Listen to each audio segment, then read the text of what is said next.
माजी सरन्यायाधीश चंद्रचूड यांच्या घटनापीठानं दिलेल्या निकालाचा फेरविचार व्हावा। चंद्रचूड यांच्या निर्णयावर बोट ठेवत सिब्बलांकडून हे प्रकरण 7 न्यायमूर्तींच्या बेंचकडे सोपवण्याची मागणी।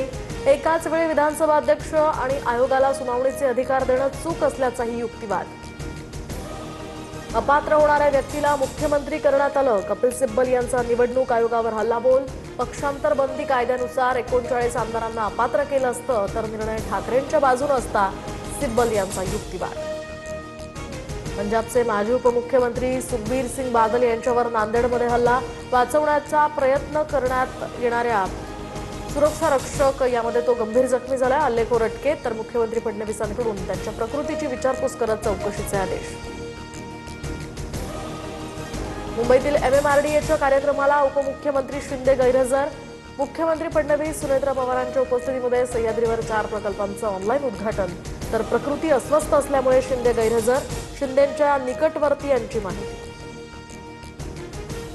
चाकणमधील 20 कंपन्यांच्या स्थलांतरावरून शरद पवारांची फेसबुक पोस्ट। पायाभूत सुविधांच्या अभावामुळे उद्योगांचं स्थलांतर हे भूषणावह नाही।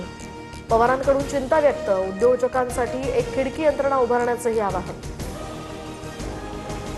दलाल भावेश कावरे विरोधात मनसे आक्रमक। मनसेकडून कावरेच्या घराला कोंबडीच्या पायांचा हार तर चौफेर टीकेनंतर भावेश कावरेचा माफीनामा।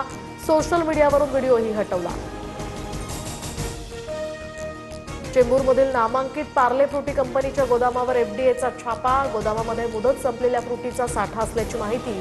बार्शी नाक्याच्या गडकरी खदानजवळच्या प्रयाग नगर परिसरात ही कारवाई।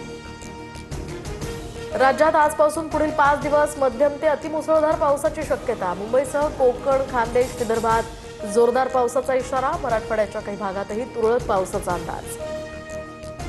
वडोदरा मुंबई महामार्गाच्या कामासाठी उद्या वीज बंदी। कल्याण, टिटवाळा, अंबरनाथ, बदलापूरसह अनेक भागातील वीज पुरवठा बंद राहणार।